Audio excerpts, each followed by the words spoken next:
lot of newbies on the list this year. And it's February. I love that for me. Hello, and welcome back to the YouTube channel. And more importantly, happy freaking Valentine's Day. So we ain't gonna keep these on the whole time. Because I'm actually blind. And I don't want to give anybody an aneurysm, so. Anyways. Now, normally I'm not a huge celebrator of Valentine's Day just because, you know, I mean, we all know what it is. We all know what we do. I am very grateful to have a loving husband in my life who is my Valentine. He did ask me to be his Valentine. Tanner is my Valentine, will always be my Valentine.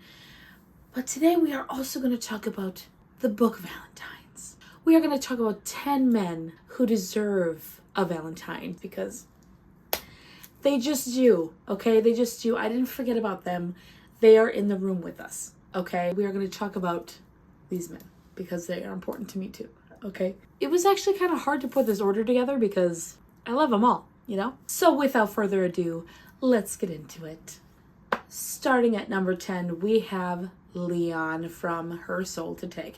Now, Leon, he is unlike the others, okay? First of all, he's a demon. He's blonde. Okay, that's not something that I usually go for. Demons and blondes are not something I usually go for in this scenario. He really puts up with Ray, like literally the entire book, and I give him all the credit for it because Ray, sweetie, you are annoying. She is so annoying at times. Leon is definitely my favorite MMC in the Souls trilogy. I don't know what it is about him. I think it's just the way that he is. I just really love his introduction to the trilogy, and I also love that he is the first book. I do feel like if he would have been in a later book, if him and Ray's story would have happened later in the trilogy, I would have felt a lot differently. Leon is kind of my everything. At number 9, we have Arrow. This man, now hear me out. Is he absolutely psychotic? Yes. Yes, he is crazy, but he is crazy for her.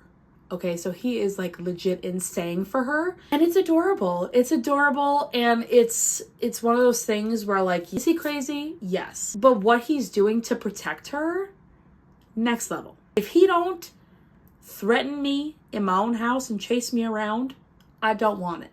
Okay, Arrow is incredibly obsessed and devoted to Bryony in very unhealthy ways. Pretty much his entire goal is to get her to realize that the church is trying to her. She needs to like get on his side to help fight the church. And he is psychotic. Like he teaches her how to pew people, and he teaches her how to people. So like it's a devotion, really. It's a devotion, and that's kind of why I'm obsessed with him. He's devoted. We love a man with devotion. This is a very dark romance book. Like, it is the darkest book I have personally ever read. So please, for the love of all that is good, check your trigger warnings. But meet Arrow. Arrow is everything. And I'll tell you what, he's not going to let you out of his sight. Ever. In 2024, I had the privilege of meeting Blackwell. This man is the epitome of filthy mouth, okay? He is a ghost. Okay? So we've got a demon, we've got a ghost. He was so easy to fall in love with. I love a man in a book that you just automatically are like, yup, yes. But lo and behold, there is more to Blackwell that meets the eye, and you learn a lot about that in Phantasma. I would highly recommend people read this book. It was all the rage in October of last year for a good reason. I mean, Blackwell. This is like everybody's book boyfriend now. Like, he's up there. The newest baby to the group is Damon Torrance. This book did something to me. I don't know if it's because it was after my Onyx Storm read. Like, this series as a whole is really just like grabbing a hold of me, and I'm holding on. I'm not letting go. Damon Torrance is so severely flawed, but he is also a man of devotion. Once you are his, he's not literally ever going to let you go. Like, ever. Like, you're his now. To the point where he will marry your sister to be close to you. Like, I'm sorry, that's devotion. Is it also incredibly weird and creepy? Yes, but devotion. Damon, when I first started reading the Devil's Night series, Damon was such a flawed character to the point where I was like, ugh. And they portrayed him as like this awful, awful character, and he really is a bad person. When you're first reading about him in Corrupt, you don't get the full story. You don't get the whole viewpoint, and Penelope Douglas did that on purpose. Because then you get to Kill Switch, and it's like, oh. Oh. So I'm in love with you, actually. If you have not read the Devil's Night series, please read it. Proceed with caution, but it's totally worth the ride to meet Damon Torrance. I like the other boys too, but Damon trumps all. Of course Josh is here. Why wouldn't he be here? Josh earned his rightful place on the throne of book boyfriends. Josh was one of the first dark romance boyfriends that I got. He's just a 6'4", however tall, he's huge. Tattooed man that likes to professionally follow people. He professionally follows his crush. And you know what? What's the theme here tonight? Devotion. He's devoted. He's obsessed with her. He wants to be her everything, to the point where he makes her breakfast and it's like the worst breakfast she's ever eaten in her life, but he's trying. And he also becomes the father to your cat. This is devotion. Devotion. Moral of the story, if you have not read Lights Out, Lights Out is a book that follows Josh and Allie. Josh is a TikTok thirst trapper, if you will, and Allie is a trauma nurse. And Allie has some desires, I'll call them, that revolve around Josh's thirst traps. She comments on all of Josh's videos saying like, oh my god, that's super hot. Oh my god, that's so freaking cute and hot. Josh sees her and is like, bet. And decides to go to her house, break into her house, and film a thirst trap in her bedroom. Devotion. This is definitely a dark romance, but it's also a rom-com. Like, it's a dark romance comedy. Like, there's so much funny ha-has in this book. Josh is also one that earned his seat. Ooh, okay, well, I feel like I'm definitely not the only person that had Mr. Kingfisher on the new list of book boyfriends in 2024 and 2025. We got a lot of newbies on the list this year, and it's February. I love that for me. We have Mr. Kingfisher, another man with the filthiest mouth I have ever seen. He does it so beautifully. Sarah's Fane, girl, you better move over if you don't want him, okay? Because I think a lot of bookish ladies are in line. I really think so. This book is crazy. The amount of stuff that happens in Quicksilver is just so intense. And there's a lot of plot points that happen throughout this book. But the one thing that stays true to its form throughout the entire book is Mr. Kingfisher. Kingfisher is the same personality throughout the entire book. And that's why we all love him so much. He is just so sarcastic and funny. He really rocks a lot of people's worlds. I cannot wait for Brimstone because I need more. I need more of him. I need more. Y'all thought I would not bring up Mr. Rowan Whitethorn.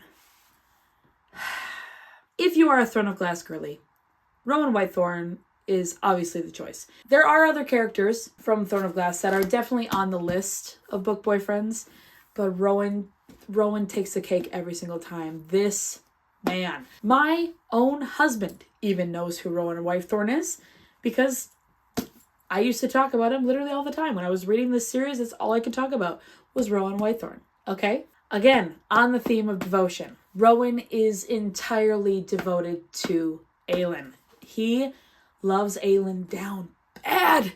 And we all love him for that. Honestly, I miss Rowan. I haven't read Throne of Glass since like 2022. And I miss this world so, so much.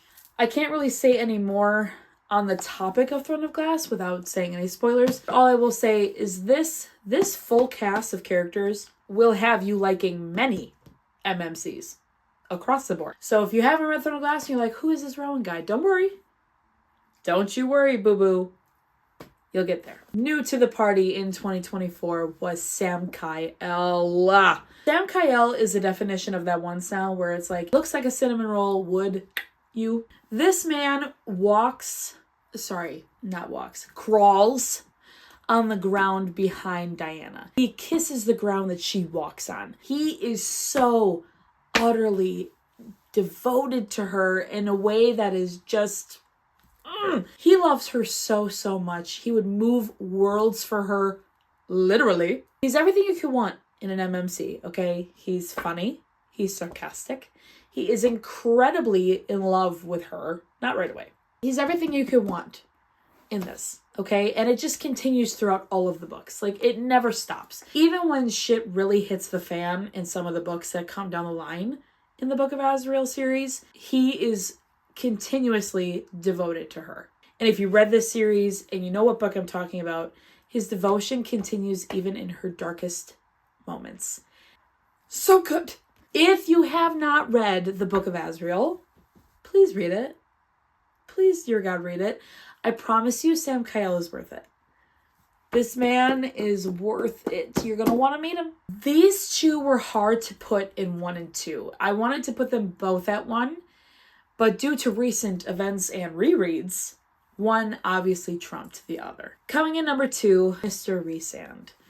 This man. Rhysand was the first MMC that I ever fell in love with fantasy romance. He is such an amazing character, and this is where I really learned to love the broody male shadow daddy, if you will, vibes in an MMC. Someone who has such utter devotion to the FMC, but is still very much you, okay?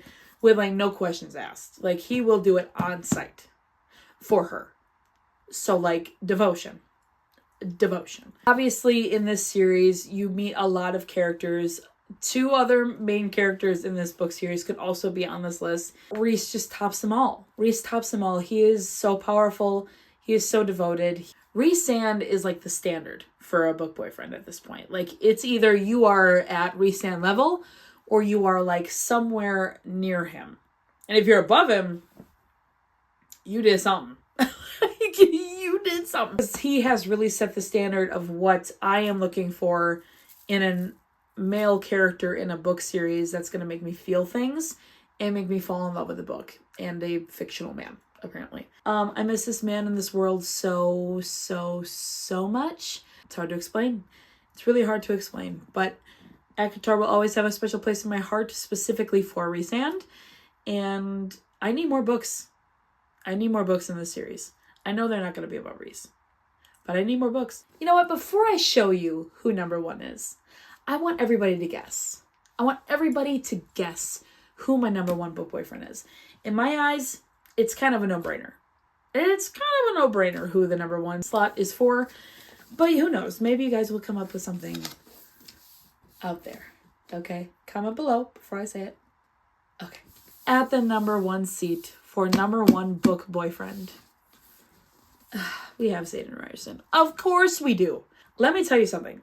This man was not at number 1 the first time I read this series. He ended up at number 1 recently, simply because I did the reread of Fourth Wing and Iron Flame. And when I was doing the reread of Fourth Wing and Iron Flame, I was realizing how much I missed from Xaden as a character the first time I read it. And when I tell you, talk about devotion. Okay, this man is obsessed with Violet in all of the ways that matter. From literally the first day, he is like, damn, girl, I'm gonna love you hardcore. The reread really showed me who Xaden was as a character, and I think it was because I actually paid attention to the reread this time through, and it just made me appreciate him so much more as a character, and it also made me realize that if it was between him and Rhys in a room, I would struggle. I would really struggle. Rhys has been the number 1 book boyfriend for so long that when I've read Fourth Wing and Iron Flame again, it was like, oh my god, I don't think Rhys is number 1 anymore. Like, I really do believe that it's Xaden.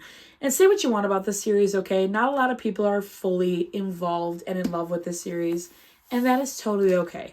I am devoted to this series, okay? And I think that's why Xaden is number 1. He loves Violet more than life itself. He loves Violet more than his dragon, okay? And that's saying something. That is absolutely saying something. He's number 1. He's going to be number 1 for a good long while, even after what I just read in Alex Storm, because, ooh, If you don't, you know. Well, there you have it. Those are my book boyfriends, the ones that would be given several Valentines from yours truly. This was kind of hard to make, I'm not gonna lie.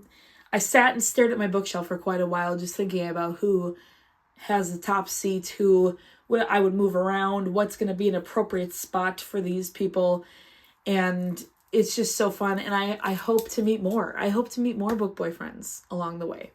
Please comment below who your book boyfriend is. Who's your number one? Who's your ride or die? Like, that is the standard. That is what you are looking for in an MMC. As always, thank you so much for watching. You can find me on all these other platforms listed here, and you can find these links in the link in my bio. And don't forget to go to my page and turn on the bell, that way you don't miss a single notification from me for when I post. As always, my loves, thank you so much for being here. Thank you so much for watching, and I hope you have the best Valentine's Day. I love you. Bye.